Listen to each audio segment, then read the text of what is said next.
안녕하세요, 여러분. 조금은 밝게 인사를 해보려고 노력하는 화려하게 싱글로 돌아온 40대 초반의 여성입니다. 몇 년간의 이야기를 어떻게 풀어볼까 하고 조금 소가리를 하다가 일단 글을 써야 이야기도 술술 나오겠다 싶어서 타자를 열심히 두들기고 있습니다. 제가 겪은 이야기는 정말 상상을 초월하는 이야기라서 감히 자신 있게 이야기를 해볼 수 있을 것 같습니다. 세상에 이런 일이 저에게 일어나게 될 줄은 몰랐지만 그 덕분에 이곳을 찾아와서 여러분들과 이야기를 나눌 수 있게 되었으니 긍정적으로 생각을 해보려고 합니다. 거두절미하고 지금부터 제가 겪었던 꼭 드라마나 영화에나 나올 법한 그 이야기를 시작해보도록 하겠습니다. 정말 세상에 이렇게 염치가 없어도 없을 수 있나 싶은 사람들을 만나보신 적이 있으실까요? 저는 세상에 이런 사람들이 다 있구나 하는 경험을 했습니다. 저희 아버지는 은행에서 정년을 보내신 분이시고 항상 청렴 결백한 마음으로 일생을 보내셨던 분이셨습니다.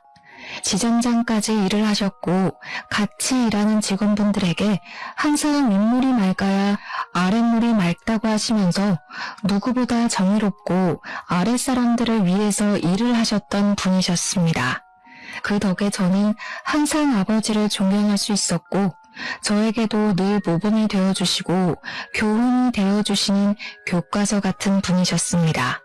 저희 어머니께서는 평생을 전업주부로 살면서 아버지를 보필하고 자식들을 키우는 것을 제일 최우선으로 생각하시면서 보내셨던 분이셨습니다.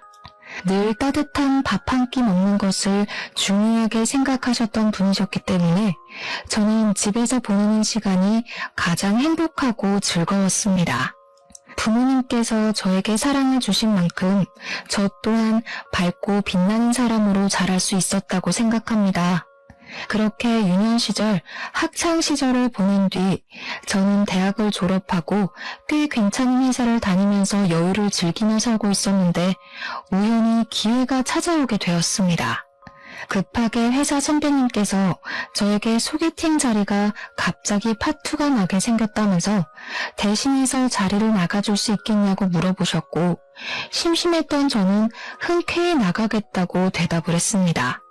그 자리에서 저는 남편을 만나게 되었습니다. 저는 남편과 처음 소개팅을 하던 날을 아직도 기억하고 있습니다. 남편은 소개팅 당일 세심하게 코스를 짜왔는데 그 모습을 보고 괜찮은 사람이라고 느끼게 되었습니다. 제가 사실 결정하는데 어려움 있는 남자들을 싫어하는 타입이라서 이 남자가 일일이 코스를 짜오고 두 번째, 세 번째 대안을 짜온 모습이 마음에 들었던 것이었습니다. 남자가 칼을 뽑았으면 무라도 썰어야 하지 않겠습니까? 박력 있게 자기가 원하는 바를 딱딱 말해주는 사람을 찾고 싶었던 저에게 남편은 아주 괜찮은 사람이었던 거죠. 저는 땜질로 나가게 된 소개팅 자리이긴 했지만 둘 다 나이가 어느 정도 있었기 때문에 결혼을 전제로 만나보기로 결정을 내리게 되었습니다. 물론 저도 남편의 인상이나 성격에 호감이었으니까 남편이 저에게 결혼을 전제로 한 연애를 들이밀었을 때 오케이를 한 것이겠죠. 저희는 그 이후에 8개월이라는 시간 동안 서로를 확인하고 사랑을 느끼게 되어 결혼식까지 순리대로 올리게 되었습니다. 결혼식 자체는 양가의 축복 아래 정말 성대하게 치러지게 되었습니다. 아무래도 저희 아버지께서 은행 지점장을 하고 계시니 손님들이 꽤 많이 오셨던 것입니다. 저는 그 당시 백화점 화장품 매장에서 일을 하고 있었고 남편은 평범하게 회사에 재직 중이었는데 맞벌이다 보니 돈 문제에 있어서 크게 모난 부분은 없었습니다. 누가 더 벌고 누가 덜 벌고의 차이를 두지 않았고 우리 부부가 공용으로 돈을 관리하면서 대출금도 갚고 가게 생활도 잘 꾸리며 살기로 했습니다. 시작이 괜찮았던 만남이었기 때문에 사실 저는 결혼 생활 자체도 너무 행복하고 즐겁기만 할 것이라고 생각했습니다. 조금 마음에 걸렸던 게 있다면 남편의 엄마, 그러니까 시모는 시부와 이혼을 한 상태였고 남편이랑 시모랑 단 둘이서 살고 있다는 점이었습니다. 시몬은 딱히 일을 하거나 돈을 벌어오지 않고 있는 돈을 까먹으면서 살고 있는 사람이었습니다. 물론 결혼 전에 남편이 용돈을 주었을 수도 있고 자세한 건 모르지만 시모가 돈을 벌어서 생활을 하는 사람이 아니라는 것은 알고 있었습니다. 시부랑 이혼을 했을 당시에 시부 쪽 과실로 인한 이혼이었던 것인지 위자료랑 양육비를 꽤 받았다는 이야기를 뒤늦게 들어 알게 되었습니다. 시모는 그 돈을 그저 까먹는 데만 쓰지 않고 주위 사람의 권유를 받아서 부동산에 투자를 했다고 하더라고요. 저는 솔직히 투자 같은 건 무서워서 못하겠던데 시모는 과감한 성격인 건지 사람들의 말만 듣고 바로 투자를 진행했다고 합니다. 그 투자를 했던 땅이 뒤늦게 도로가 뚫리고 개발이 되면서 이익을 엄청나게 보게 되었고 사는데 부족함이 없을 정도로 돈을 긁어모았다고 하더라고요. 시모는 그 투자 하나가 잘 된 것에 기가 살아서 본인이 상당히 재테크를 잘하는 사람이라고 으스대는 걸 즐기고 사람들의 시선을 받는 걸 좋아하시는 분이었습니다. 저에게도 투자를 하고 싶거나 돈을 불리고 싶은 마음이 있으면 본인에게 와서 이야기를 하라고 하셨거든요. 하지만 제대로 공부한 사람도 아니었고 은근 팔랑귀인 부분이 있어서 주위에서 이게 괜찮다더라 하면 일단 투자를 하고 보는 리스크가 많은 투자를 하는 분이셨습니다. 저에게 으스대면서 통장에 돈을 쌓아두는 것만큼 바보 같은 짓 없다고 늘 말씀하셨지만 사실 부동산 투자라는 게 다 그렇지 않겠습니까?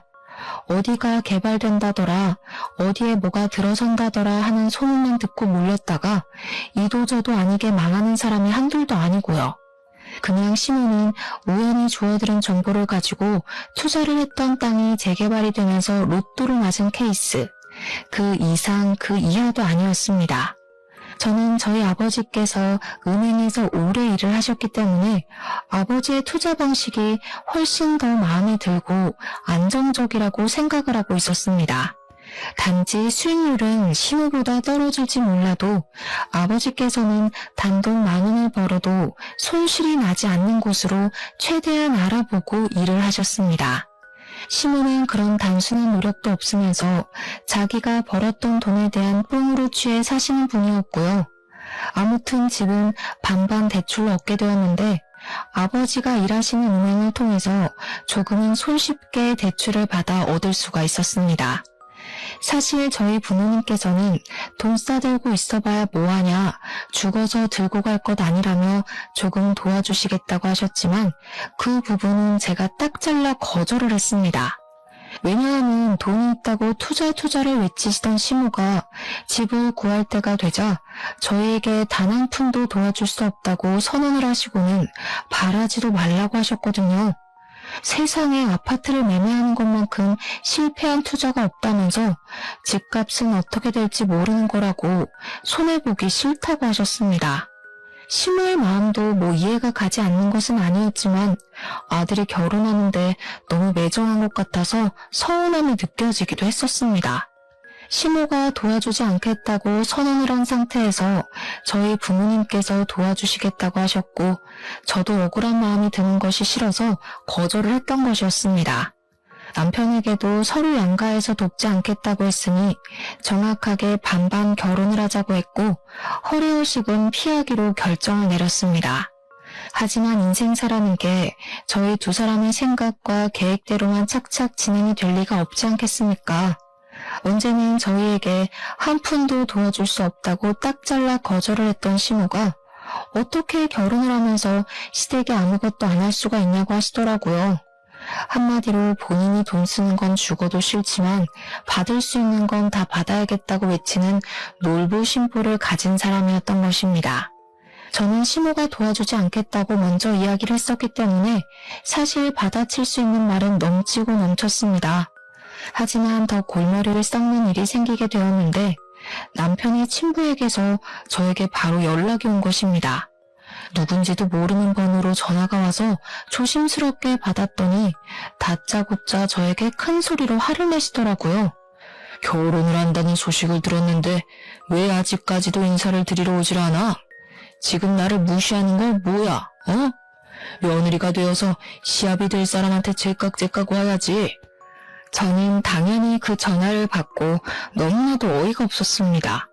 남편도 시모도 저에게 남편이 친부에게 인사를 드리러 가야 한다고 언지를 해준 적이 없었기 때문이었습니다. 두 분이 이혼했다는 이야기만 들었지 그 외의 소식을 전혀 들은 게 없는데 어느 누가 친부에게 인사를 드리러 가야 한다고 생각을 하겠습니까? 시댁에서 저에게 언지를 주었다면 저도 준비를 해서 시부를 만나러 갔겠지만 남편조차도 본인 친부에게 인사를 드릴 생각을 하지 않는데 제가 나서서 해야 하겠습니까? 결국 남편과 상의를 한 끝에 친부라는 사람을 만나러 가게 되었는데 저를 아래 위로 훑어보면서 남편에게 말도 안 되는 소리를 하시더라고요. 곰곰이 생각을 해봤는데 말이야. 아무리 양육권 친권이 그 여자가 가져갔다고 하지만 결혼식 같은 중대한 자리에는 엄마보단 아빠가 하는 게 낫지 않겠냐? 내가 친아비인데 혼주석에 앉지 못할 이유가 전혀 없지 않겠냐 이 말이야. 곰곰이 한번 생각을 해봐라. 아무리 그래도 엄마가 앉아야 하지 않겠어요? 네 어미가 혼주석에 앉겠다고 하든 내가 새장가 들은 거 너도 알지? 내 부인이랑 같이 혼주석에 앉는 것도 나쁘지 않을 것 같은데. 저는 그 대화를 듣고 정신이 멍해지는 기분이 들었습니다. 지금의 남편을 평생 키우고 함께 살았던 시모의 자리에 새엄마를 앉히고 싶다고 말을 하는 시부. 그런 사람을 누가 이해할 수 있겠습니까? 제가 그때라도 이 집안이 상당히 콩가루구나, 정상이 아니구나 하는 걸 느꼈을 때 도망을 쳤어야 하는데 말입니다. 사람은 참 미련하고 바보 같은 동물이지 않겠습니까? 이미 신혼집도 다 구해준 상황에서 그냥 이 상황을 모면해야겠다는 생각밖에 들지 않았기에 저는 필사적으로 대화를 다른 주제로 돌리려고 애를 썼습니다. 그런데 이 바보 같은 남편놈이 무슨 생각으로 그런 소리를 한 건지 시모한테 가가지고 시부 이야기를 고스란히 전달을 한 게 아니겠습니까? 이야기를 전해들은 시모는 노발대발 난리를 치면서 그 정신나간 인간이 노망이 난 것이 틀림없다며 분노를 감추지 않았습니다. 자기가 도대체 애 키우는데 뭘 해주는 게 있다고 혼주석에, 그것도 새 마누라랑 앉겠다고 난리야 난리를. 아버지 말로는 엄마가 어차피 재혼도 안 했는데 혼주석 한 자리를 공석으로 두느니 두 부모가 있는 아버지 쪽에 앉는 게 모양새가 낫지 않겠냐고. 그 쳐죽여도 시원치 않을 인간이 노망이 났네. 노망이 났어. 얘 며느리야, 너도 그렇게 생각하니? 대답 생각하고 잘해봐봐. 저는 정말 머리가 부서지는 줄 알았습니다. 제가 거기서 무슨 의견을 어떻게 더 내겠나요? 결국에는 시모가 양육권이며 친권이며 전부 들고 있었고 남편을 평생 키워냈으니 시모가 혼주석에 앉기로 마무리가 되었습니다. 물론 어떻게 보면 당연한 이야기인데도 불구하고 이 문제로 거의 3주간 시모와 시부가 싸우고 난리를 쳤으니 제가 얼마나 힘들었겠습니까? 시부는 마지막으로 저에게 상견례 자리에 시모가 떡하니 가서 앉아 있었으니 자기네 집안이랑도 만날 수 있게 자리를 마련하라고 했습니다. 저희 부모님께 그 이야기를 전달할 때 얼마나 얼굴이 화끈거렸는지 모르겠습니다. 결국 시부가 원했던 대로 결혼 전에 시부네 가족들과 함께 간단하게 언약식 비슷한 스몰 웨딩을 준비하기로 했습니다. 친구들 사이에서도 한동안 이슈였어요. 같은 남자랑 2번 결혼한 여자가 되어버린 거니까요. 부끄럽긴 했지만 그때까지만 해도 긍정적으로 생각을 하려 애를 썼습니다. 웨딩드레스도 2번이나 입어보고 아주 신선한 경험을 한다면서 정말 괜찮은 척, 즐기는 척 하는 척쟁이 생활을 하게 되었습니다. 저희 부모님께서 걱정하시는 만큼 제가 더 괜찮다는 모습을 보여드려야 할 것 같아서 말입니다. 하지만 이것들이 모조리 제 발목을 잡을 일이었다는 걸 그때는 왜 몰랐을까요? 다시 생각해도 조상님이 몇 번이나 이 결혼을 말렸었던 게 틀림없습니다. 그 사달이 난 이후에 시모는 그동안 시부랑 남편이 연락은커녕 서로 생사도 모르는 채로 지내고 있는 줄 알았는데 그게 아니었다는 것을 알게 된 것입니다. 알고 보니까 남편이 시모 몰래 시부랑 연락을 하고 지냈던 것도 모자라서 시부의 새 부인, 그러니까 새엄마와도 연락을 하고 지내고 있었던 것이었습니다. 남편이 야가 빠진 건지 뭔지 그동안 남편이 돈이 필요할 때마다 시부에게 연락을 해서 용돈을 받아서 타쓰고 있었던 것이었습니다. 시부는 용돈을 주면서 남편과의 관계를 유지하고 시모 몰래 틈틈이 만나서 밥도 먹고 시간을 보내고 있었던 것이었고요. 새 부인과 시부 사이에 자식이 들어서지 않았기 때문에 나중에 노후를 대비하는 마음에서 남편에게 효도를 바라고 있었던 것이었습니다. 본인들이 나중에 늙고 지쳐서 아무런 힘도 없고 할 수 있는 일이 사라질 때 본인들 수발을 들어주라면서 남편에게 돈을 주고 있었던 거죠. 참 그 부분도 어이가 없는 게 뭐냐면요. 용돈도 푼돈으로 주고 결혼할 때 한 푼 도움도 주지 않은 사람들이 그런 생각을 하고 있었다는 겁니다. 돈이라도 막 몇 억을 주었다면 당연히 효도를 해야 하는 건 맞지만 뭐 끽해봐야 가끔 밥이나 사 먹으라고 용돈을 주는 정도였던 걸로 알고 있습니다. 저한테는 시부의 행동이나 시모의 행동이 전부 염치가 없이 구는 것처럼 느껴졌다 이 말인 거죠. 게다가 저에게 용돈을 줬던 것도 아닌데 왜 우리 부부가 효도를 하길 바라는 건지 이해를 할 수 없었습니다. 나중에 이 사정에 대해 저희 집에서 전부 다 알게 되었고 정신 나간 거 아니냐는 부모님의 격한 반응이 나오기도 했었습니다. 제가 걱정을 하고 고민을 할 때마다 남편은 저를 안심시키면서 걱정하지 말라고 본인이 알아서 다 해줄 테니까 안심하라고 했었습니다. 하지만 여러분, 그 말이 그대로 잘 지켜졌다면 제가 왜 굳이 이 공간을 찾아와 이렇게 사연을 적어가고 있겠습니까? 시모고 새 부인이고 할 거 없이 저에게 연락이 와서는 주말에 뭐 할 예정이냐? 결혼도 했으니 둘이서만 놀지 말고 가족들끼리 같이 밥을 먹자고 권유를 하셨습니다. 시부의 새 부인이 저에게까지 연락을 뻗친다는 걸 알게 된 시모는 제가 그 가족들을 만나는 것은 자기를 무시하는 처사라고 절대 가지 말라고 반대를 하셨습니다. 사실 반대를 안 하셨어도 안 갔을 자리이긴 하지만 그 핑계를 대면서 시모는 주말에 저희 집에서 늘어붙기 시작하셨습니다. 아침에 찾아와서 오늘 어디 나갈 예정이냐 아니면 집에 있자 하시고는 제가 누구랑 연락을 하는지 꼼꼼하게 살펴보셨습니다. 저희 부모님께 이 고충을 토로했더니 제 걱정에 밤에 잠이 안 온다고 하시더라고요. 참 제가 못난 딸이죠. 신혼생활을 시작한 이후에 주말에 시모가 저희 집에 찾아오지 않는 날이 없을 정도로 매번 저희 신혼집을 방문하셨습니다. 이유는 뭐 당연히 시부와 새 부인을 만나지 말라는 명목이었으나 실상은 조금 달랐습니다. 주말마다 저희 집에 와서 살림에 참견을 하고 저를 못 시켜 먹어서 안달이 난 사람처럼 구는 것이 아니겠습니까? 예, 우리 아들이 얼마나 집에서 밥을 잘 먹고 다니는지 궁금해 죽겠으니까 밥이나 한번 거하게 차려봐라. 아니 그나저나 얘야, 집안 꼴이 도대체 이게 뭐니? 여자가 바깥일을 한다고 해도 청소는 잘하고 살아야 하지 않겠니? 이것부터 치워봐라. 그리고 집에 어떻게 과일이 하나도 없을 수가 있어. 우리 아들이 과일을 얼마나 좋아하는데. 물론 제가 맞벌이라는 이유로 집안 청소를 게을리한 것도 인정을 하고요. 제가 과일을 별로 좋아하지 않아서 사다 놓지 않은 것도 인정을 하는 부분입니다. 하지만 청소는 남편이 해도 상관없는 부분이고 더군다나 자기가 먹고 싶으면 사다 먹으면 되는 거 아닌가요? 저에게는 기준과 잣대를 두고 이야기를 하는 시모가 이해가 가지 않았고 그런 잔소리를 더 이상 듣고 싶지 않았습니다. 결국 이런 생활이 3개월 동안 내내 반복이 되자 저도 더 이상은 참을 수가 없어서 시모에게 냅다 소리를 지르면서 이야기를 했습니다. 그리고 시모에게만 해봐야 소용이 없다는 것을 깨닫고 시부에게도 연락을 드려서 말을 하게 되었습니다. 제가 한 이야기의 요점은 결혼식 혼주석에 앉은 게 시모이듯 남편을 평생 키운 사람은 시부가 아니라 시모인 건 틀림없다.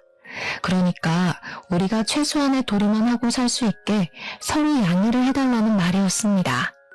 시모가 계속 시부에게 신경을 곤두세우니 가운데서 새우등 터지는 건 저뿐이었거든요. 제가 언제까지 양쪽의 눈치만 보면서 살 수는 없지 않겠습니까?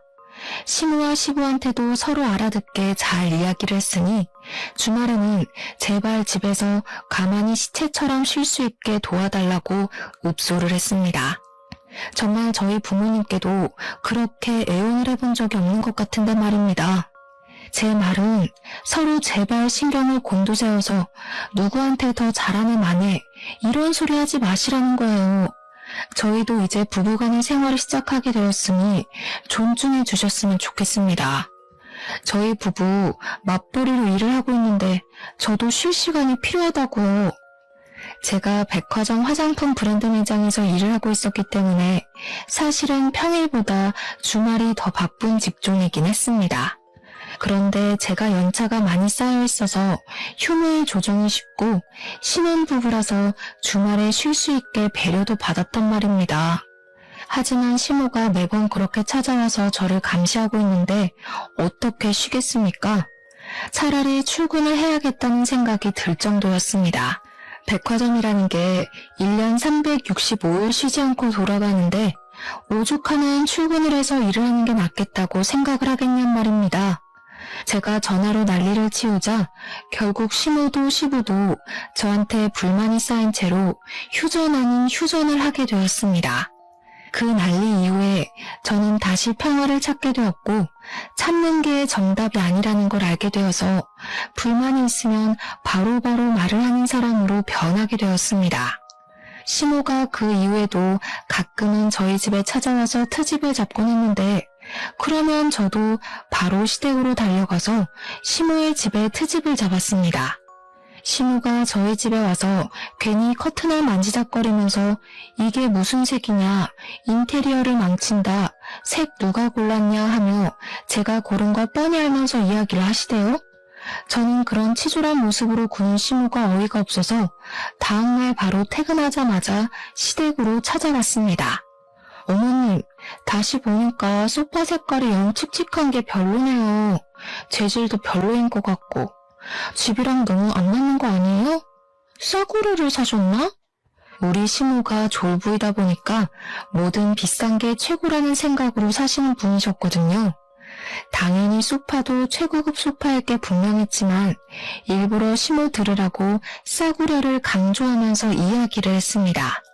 시모가 가전으로 트집을 잡으면 저도 가서 일부러 독일제 주방기구를 보고 이거 중소기업 거냐고 깎아내리기도 했고요. 저희 시모가 몸집이 조금 뚱뚱하게 있는 편인데 저는 사실 시모보다 키도 10cm나 크고 몸도 호리호리하게 마른 편이거든요. 시모는 그게 또 은근히 비교가 되고 불만이 오는지 자꾸 본인이 안 입는 옷을 저에게 막 주는 겁니다. 저랑 허리 사이즈부터가 다른데 일부러 자기한테는 커서 못 입는 옷이라고 하면서 저에게 사이즈 딱인 것 같다고 가서 입으라고 쥐어주셨습니다. 하도 제 몸을 가지고 후려치시길래 처음에는 그냥 웃기고 말았는데 계속 저러니까 저도 슬슬 짜증이 나더라고요. 어머님, 이거 딱 보기에도 사이즈가 안 맞아 보이지 않으세요? 어머님 보는 눈이 진짜 없으시다. 저 허리 27 사이즈 입어요. 어머님은 넉넉한 거 찾으셔서 고무줄 바지만 입으시잖아요. 저 이거 안 맞아요. 혹시 이거 한번 입어보신 거 아니에요? 허리가 늘어난 것 같아서요. 은근히 야들야들하게 굴면서 시모를 깎아내리니까 처음에는 시모도 발끈하면서 저한테 난리를 치더니 나중에 가서는 제가 별로다 하니 권하지 않으시더라고요. 저한테 타격을 주는 것보단 본인이 타격을 입는 게 더 많다고 생각이 들었는지 옷을 권하지 않으시는데 참 무슨 심보인지 이해가 가질 않았습니다. 그렇게 결혼 생활에 날을 세운 지도 2년이라는 시간이 지나가고 어느 날 친정아버지께서 정년퇴직을 하시게 되었습니다. 정년퇴직을 한 이후에는 퇴직금을 넉넉하게 받았기 때문에 그 돈을 어떻게 굴릴까 고민을 하시다가 친구분과 사업을 시작하셨습니다. 마스크 사업을 시작하시게 되었는데 그 이후에 전염병이 크게 돌면서 마스크 대란이 일어나게 되었던 것입니다. 아버지의 사업은 갑자기 급성장을 하게 되고 공장을 24시간 돌리면서 뽑아낸 마스크들은 불티나게 팔리기 시작했습니다. 오죽하면 24시간을 돌려도 수량을 맞추지 못할 만큼 바빠졌습니다. 아버지의 마스크는 퀄리티가 좋아서 단가가 조금 있었음에도 불구하고 없어서 못 파는 수준이 되었습니다. 친정은 순식간에 떼부자가 되었고 아버지는 이 대란이 얼마나 가게 될지 모른다며 투자를 하기 시작하셨습니다. 이리저리 발로 뛰어 알아보신 결과 마스크 사업으로는 부족할 수 있다면서 원단 사업까지 손을 대셨습니다. 마스크에 들어가는 필터와 직결된 의료 원단 같은 사업이었는데 신소재 사업이었기 때문에 아버지가 보시기에는 미래가 밝다고 생각을 하신 것입니다. 나쁘지 않은 투자임이 틀림없다고 확신을 가지고 투자를 진행하시니까 저는 아버지 걱정을 전혀 하지 않았습니다. 문제가 살짝 있었다면 아버지의 사업이 잘 된 이후에 남편이 갑자기 생전하지 않던 사업 타령을 하기 시작했던 것이었습니다. 자기도 사업을 하고 싶다면서 저에게 좋은 아이템이 없냐고 매일같이 물어보는 게 아니겠습니까? 저는 솔직히 당황스러웠습니다. 자기 사업 아이템의 구성조차 못하는 사람이 갑자기 무슨 사업을 하겠다고 타령을 하는지 말입니다. 제가 남편에게 사업이라는 것이 그렇게 쉬운 일이 아니다, 잘 되기도 어렵다 하면서 생각을 접고 회사나 잘 다니라고 충고를 했습니다. 아버지의 마스크 공장은 쉴 틈 없이 잘 돌아갔고 수입해온 의료 원단들도 각종 회사에 팔려나가기 시작했습니다. 마스크뿐만 아니라 아이들 의복에도 들어가기 시작했고 아버지는 점점 은행에 다니던 시절보다 더 바쁘게 움직이셔야만 했습니다. 아버지의 사업이 잘 되면 잘 될수록 남편은 자기도 잘할 수 있을 것 같다며 이유도 모를 자신감에 휩싸이기 시작했습니다. 그러더니 우리 아버지를 찾아가서는 부자재 사업이 하고 싶다는 식으로 말을 했다고 하더라고요. 아버지께서는 그쪽 일은 잘 모른다고 하시면서 부자재는 박리담이 아니냐, 초기 투자 비용도 만만치 않다고 말씀을 하셨답니다. 아무리 그래도 직장인인 최고 아니겠어? 사업하면 바쁘기도 하고 신경 쓸 게 한두 가지가 아니라네. 남의 돈 받아서 먹고 사는 게 얼마나 힘든 일인지 사업은 신중하게 생각해야 돼. 장인어른도 그 나이에 그렇게 성공을 하셨는데 저희는 제가 안 될 이유가 있겠습니까? 남편은 그 자신감이 점점 커지기 시작했고 저에게 뜬금없이 자기가 사업을 해야겠다고 하면서 한 달 생활비가 얼마나 드는지 혼자 계산기를 두들기더라고요. 제가 회사를 그만두기만 해보라고 절대 안 된다고 일을 드러내고 으르렁거렸지만 남편은 사업에 대한 미련을 접지 못했습니다. 한술 더 떠서 시모가 글쎄 남편에게 남자가 사업하면 좋지 않겠냐고 투자를 해주겠다고 선뜻 말씀을 하셨습니다. 아니 투자를 할 돈이 있으면 우리 집 대출금이나 좀 갚아주지 말입니다. 남편은 시모의 응원에 힘입어서 돌연 회사를 그만두고 퇴직금 받은 돈에 시모에게 투자받은 돈까지 더해서 부자재 사업을 시작했습니다. 마스크가 불티나게 팔리게 되면서 사람들이 액세서리를 찾기 시작했고 더불어 마스크 줄이 같이 팔리게 되었는데 남편은 그걸 노린 것이었습니다. 처음에는 투자받은 돈으로 열심히 공장을 돌려서 마스크 줄을 대량 생산을 하기 시작했는데 그게 마음처럼 쉽게 잘 되지 않았습니다. 그러다 보니 있는 돈은 자꾸 까먹게 되고 우리 집 대출금이며 생활비며 제가 버는 돈으로 해결해야 하는 건 안 봐도 비디오로 재생되시죠? 하지만 여러분들도 대충 알다시피 백화점 화장품 판매 사원이 돈을 벌어봐야 얼마나 벌겠냐 이 말입니다. 시간이 흐르면 흐를수록 생활비가 점점 부족해지기 시작했고 저는 남편에게 제발 사업에 그만 눈을 돌리고 직장 생활하면서 돈을 벌어오라고 부탁을 했습니다. 그런데 제가 그 말을 할 때마다 시모가 계속 참견을 하면서 저에게 핀잔을 주시는 게 아니겠습니까? 남편이 하는 일에 토달지 말아라. 어디 여자가 남자 바깥 일에 신경을 쓰고 그러니? 알아서 잘 하겠지. 우리 아들이 얼마나 똑똑한 아인데 떼부자가 하루아침에 되냐? 결국 저는 몰려드는 압박과 쉴 새 없이 빠져나가는 돈 때문에 생활비가 부족해지는 위기에 봉착했고 대출금을 갚기 위해 아버지께 돈을 빌려야 했습니다. 그런데 아빠가 제 사정을 전부 들으시고는 아주 단호하게 그런 말을 하시더라고요. 대출금을 전부 대납을 해줄 테니 집 명의를 제 명의로 바꾸라고 말입니다. 남편과 상의를 해보고 진행을 해야 할 것 같아서 집에 돌아와서 아버지가 저에게 해준 말씀을 전달을 했더니 남편의 표정이 오묘하더라고요. 남편은 사업이 만만치 않음을 느끼고 좌절해가고 있었던 시점이었는데 아버지께서 집 대출금을 전부 갚아준다고 하니까 명의 따위 바꾸는 게 뭐가 대수냐고 당장 하라고 하더라고요. 그 이야기를 들은 시무만 뾰루통에 있었습니다.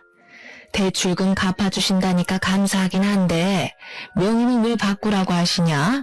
누가 그 집 홀라당 까먹는다냐? 또 모르죠. 나중에 집 담보대출이라도 잡히면 큰일이지 않겠어요? 그 뒤로는 시모 말도 깡그리 무시했죠 뭐. 시모고 시부고 집 갚는데 돈 한 푼 안 보탠 사람이 무슨 할 말이 많다고 그렇게 참견을 해대는지. 아무튼 남편의 사업은 1년 가까이 침체기를 맞이하다가 아주 예상도 못한 시점에 갑자기 대박이 터지게 되었습니다. 그건 바로 남편이 외국의 캐릭터의 액세서리를 무리하게 계약을 해가지고 국내에 들여오게 되었는데 정말 뜬금없는 타이밍에 그 캐릭터가 인기를 얻게 된 것입니다. 국내에서 입소문을 타고 유명해지기 시작하자 팔리지도 않던 부자재가 미친 듯이 팔리기 시작했습니다.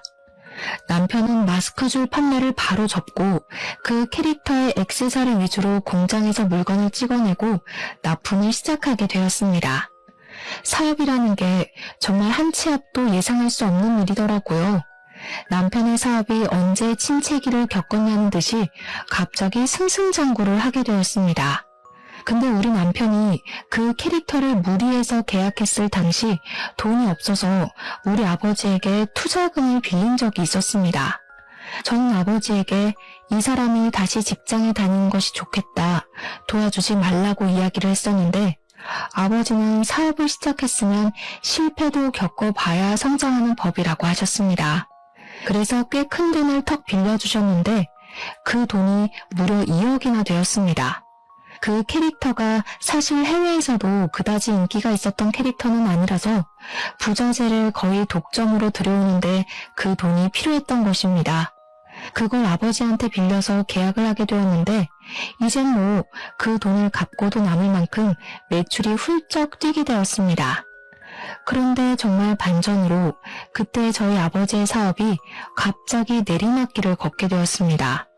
아버지께서 신소재 쪽으로 완전히 눈을 돌렸는데 대기업에서 아버지의 사업 아이템을 훔쳐서 장사를 하기 시작한 것입니다. 대기업을 어떻게 개인 사업자가 이길 수 있겠습니까? 거래처는 물론이고 홍보며 소재 개발까지도 싹 대기업에 빼앗기게 되었습니다. 그때쯤 마스크 사업도 공장들이 풀가동을 하면서 수요가 확 줄게 되었고요. 아버지의 사업이 크게 휘청하게 되었는데 남편의 사업은 나날이 고공행진을 하고 있었습니다.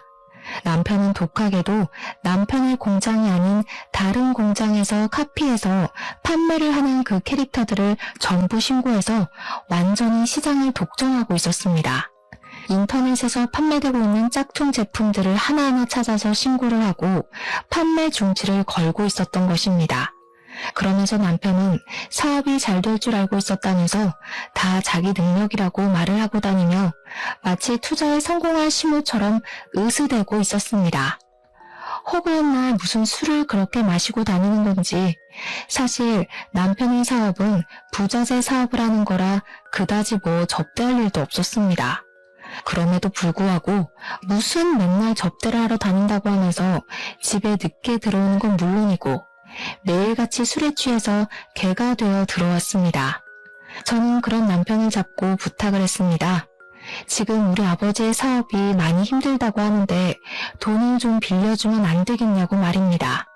사실 남편도 저희 아버지에게 투자금을 빌린 게 있으니 갚아야 하는 게 도리 아니겠습니까? 그러자 남편은 자기도 많이 버는 것 같지만 직원들 월급 주고 하면 남는 게 없다면서 조금만 더 기다려보라며 자리를 회피하길 반복하더라고요. 아버지의 공장이 굴러가고 있긴 했지만 자꾸만 적자가 나는 상황이었고 결국에는 공장을 정리해야 할 것 같다고 이야기를 하셨습니다.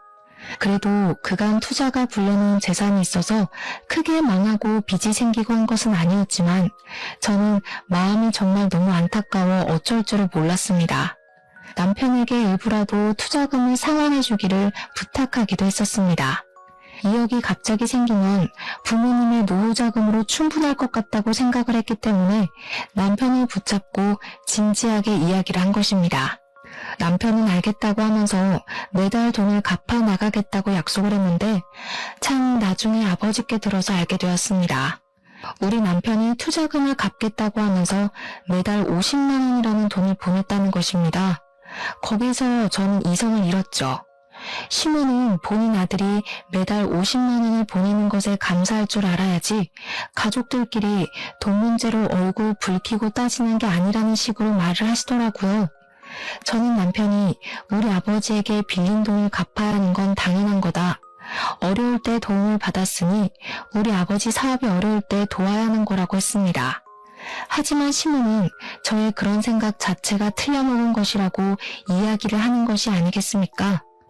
하루는 시모가 우리 집에 참견을 하러 오셨다가 지갑을 두고 가시는 바람에 제가 시모의 집으로 오랜만에 방문을 하게 되었습니다.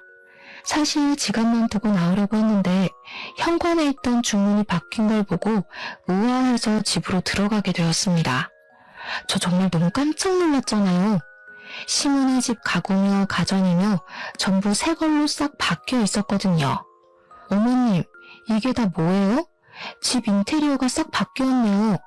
그러니까 시모가 갑자기 동공이 막 흔들리면서 너무나도 당황을 하시는 게 아니겠습니까? 그냥 바꿨으면 바꿨다고 하면 되는데 말입니다. 그 순간 저에게 촉이라는 게 싹 꽂혀 들어왔는데 냉장고, TV, 공기청정기, 세탁기, 건조기, 청소기 전부 새 것으로 바뀐 게 시모가 무슨 돈이 있어서 이걸 다 샀나 싶더라고요. 물론 시모도 바꾸려면 한 번에 바꿀 재력이 없는 건 아니지만 평소에 가전 바꾸는 것에 그다지 신경을 쓰지 않던 분이셨거든요. 이거 혹시 전부 남편이 바꿔준 거예요?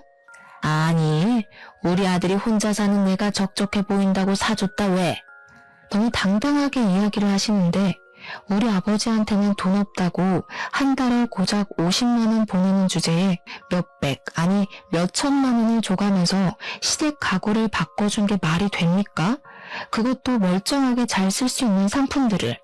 죄다 새 걸로 교체를 했다는 게 사치 그 이상도 이하도 아니게 느껴졌습니다. 저는 그때 남편에게 정말 조금 남아있던 정까지 모두 다 털려버렸습니다.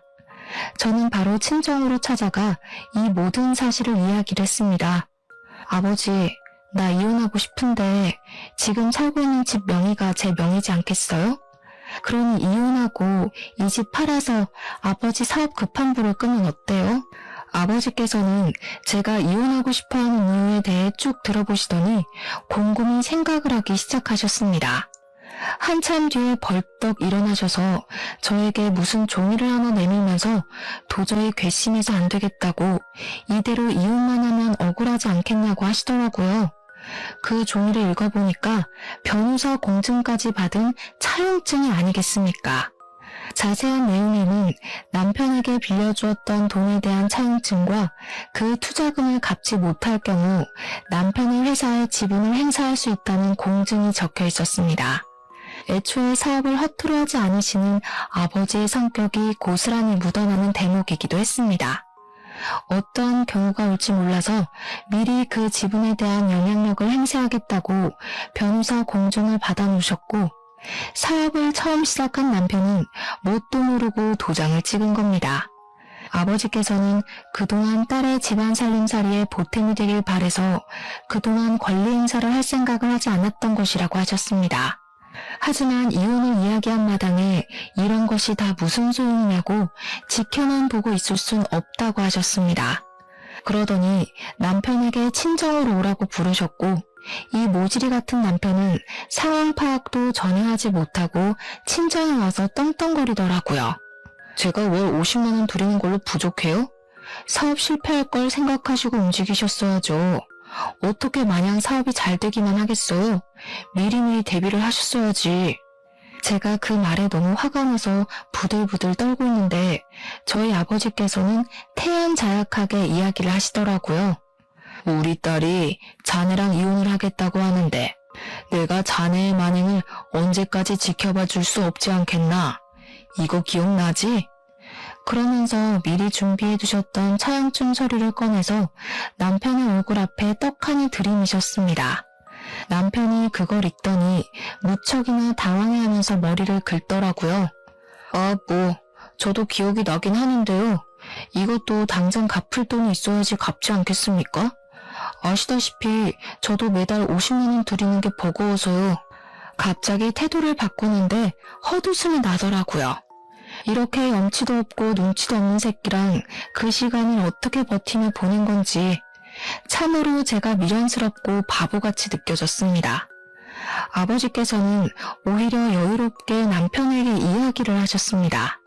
그럼 내가 사업에 대한 권리를 찾아오는 수밖에 없겠구먼. 투자금 2억에 대한 기본 35%만큼의 권리를 행사하도록 하겠네. 수익도 당연히 그만큼 나에게 나눠야 할 것이고 자네가 하고 있는 캐릭터 사업에 대한 저작권 또한 나눠 가지는 게 좋겠군. 아니, 35%나 행사를 하시겠다고요? 자네 처음 사업할 때 얼마 들고 했나? 내가 투자해준 2억이 거의 반 이상이라고 알고 있는데 말이야. 내가 35%로 정한 것도 우리 딸을 위해서 했던 거지. 말 맞다나 내가 그 회사의 반 이상의 지분을 가져도 자넨 할 말 없어. 남편은 아버지께 시간을 조금 더 달라고 이야기를 한 뒤 저를 보면서 집에 가자고 일어나라고 하더라고요. 이 눈치 없는 새끼는 귓구멍이 막힌 건지 불과 몇 분 전에 제가 이혼하겠다고 말을 했던 건 듣지도 않았나 봅니다. 내가 당신을 왜 따라가? 나 이혼할 거라니까. 그리고 그 집도 내 집인 거 알지? 가도 당신은 시댁으로 가. 내 집에 발 디딜 생각하지 말고. 남편은 씩씩거리면서 친정을 나섰고 그 이후에 며칠 동안 변호사를 만나서 아버지께 돈을 주지 않을 방법을 찾으러 다니는 것 같았습니다. 그런데 남편이 이미 인간도전까지 꽝꽝 찍은 마당에 무슨 별다른 방법이 존재할 리 없지 않겠습니까? 아버지께서는 더 기다려주지 않고 바로 추심에 들어가기 시작했고 법적 공방이 지지부진하게 이루어지다가 결국에는 남편이 아버지께로 돈을 배분하라는 판결이 나왔습니다. 한번 그런 판결이 나오니 저작권에 대한 권리까지 아버지께 일부 양도가 되었습니다. 그 사이에 저는 남편이 그냥 두고 보지 않고 바로 이혼 소송에 돌입을 했고요. 그 소식을 전부 전해 들은 시모는 저를 찾아와 제 멱살을 잡아 올렸습니다. 배은망덕하게 여태 같이 살아준 남편을 배신하고 돈독이 올라서는. 그 말에 너무 열이 받은 저는 시모의 멱살을 같이 잡아 올렸습니다. 제가 그렇게 힘이 셀 거라고 예상을 못한 건지 시모는 놀라서 어쩔 줄 몰라 하더라고요. 지금 누가 누구 보고 배은망덕을 입에 올리는 겁니까? 투자금 받을 때는 세상 효자인 척하면서 평생 효도하겠다고 하더니 월에 50만 원을 줘요? 꼴랑? 시몬의 집에 있는 가정가구들은 몇 천만 원 주고 싹 바꿔주면서 돈 없다고 난리를 피우는 게 효도입니까? 그러면서 멱살을 잡고 흔드는데 제가 시모보다 좁기 10cm는 더 크니 시모가 바람에 부는 갈대처럼 흔들리더라고요. 결국 그날 시모는 본전도 못 찾고 돌아가고 남편은 저희 아버지께 수익 배분을 시작했으며 아버지는 그 캐릭터에 대한 사용권을 인정받았습니다. 남편 보란듯이 마스크며 뭐며 그 캐릭터들을 죄다 찍어내기 시작했습니다. 거기다가 일부러 다른 업체들이 사용할 수 있도록 저작권의 다중계약을 찍어내기 시작했습니다. 당연히 아버지께서도 지분을 인정받았기에 법적으로 아무런 문제가 되지 않더라고요. 당연히 이쪽 저쪽 업체마다 아버지께 연락이 와서 캐릭터의 사용권에 대한 계약을 하기 시작했고, 시장에 별로 풀리지 않았던 상품들이 마구잡이로 쏟아지기 시작했습니다. 공급되는 양이 늘어나니까 당연히 남편의 사업권 또한 똥값이 되었습니다. 아버지께서는 그 틈에 사업을 전부 정리하셨고, 저 또한 값이 오른 신혼집을 팔아서 정리하고 친정으로 들어왔습니다. 전부 다 정리를 마치고 나니까 직원들 퇴직금을 전부 정산해주고도 넉넉하게 먹고 살 만큼의 돈이 남더라고요. 남편은 그 이후에 점점 입지가 좁아지기 시작했고, 캐릭터 사업으로 인해 갑질을 했던 부분으로 인해 사업에 차질이 생겼습니다. 남편의 사업이 빚더미에 앉자 시모가 땅 투기를 해서 벌어두었던 돈까지 모두 날렸다고 하더라고요. 시부는 당연히 손 뗐고요. 사람의 은혜를 받았으면 당연히 베풀 줄도 알아야 하는 것 아니겠습니까? 염치도 없는 인간들이 제대로 벌받은 거죠. 개구리 올챙이적 시절 기억 못한다고 남편과 시모가 결국 이 사달이 나서 쫄딱 망할 줄 알았습니다. 제 속이 시원해지고 나니까 이렇게 속풀이 사연도 올려볼 수 있게 되었네요. 모쪼록 평안한 하루 보내시고 받은 게 있으면 그만큼 베풀 줄도 아는 여러분이 되길 바라면서 이만 글을 줄이겠습니다.